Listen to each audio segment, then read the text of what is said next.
I still have a big back catalog of movie recommendations to get through, so yesterday I watched 0 Day. This is an indie movie directed by Ben Caccio, who was intrigued by the level of planning that went into the Columbine school shooting by the two perpetrators, when all other similar previous incidents had been careless and in the moment. So this is a found footage documentary-style narrative film about two high schoolers who have bonded over a hatred of their peers and decided to wreak havoc on their school. This movie gets pretty disturbing at times, when these two boys are talking about how everyone else is useless, and with zero emotion talking about how they plan to take as many lives as possible. It gets so severe, in fact, that there are actually two cuts of this film, one being 7 minutes shorter than the other because they removed a scene where they essentially give you step-by-step instructions on how to make pipe bombs at home. And I'm a bit apprehensive to put many of the images of them with guns and explosives in this video, even though I watched the entire movie on YouTube, and I watched the one with the bomb-making scene. The performances of these two young gentlemen are pretty strong across the board, but I'm gonna get a little bit nitpicky and say that some of the directing could have been executed a little sharper. In the documentary style, there were some things that it wouldn't make sense for them to actually be recording if not for the fact that it was going into this movie about the two of them. And in a similar vein, there were times where it would cut back and forth between two people talking when in universe they only had one camera, making that impossible. I can't really dog on it too hard because the budget was only $20,000, so they really did a remarkable job, but I think it could have been sold a little better if they did fewer takes, gave a little less information, and didn't have the camera perfectly framed on a subject every time.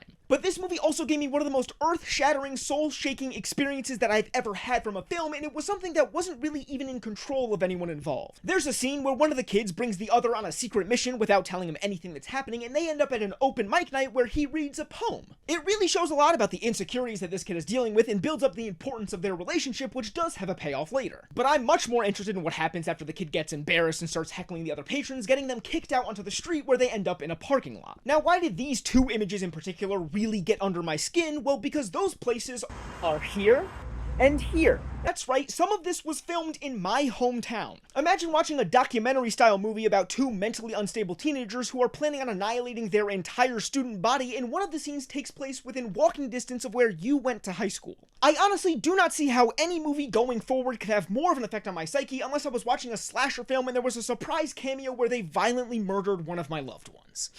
4 stars.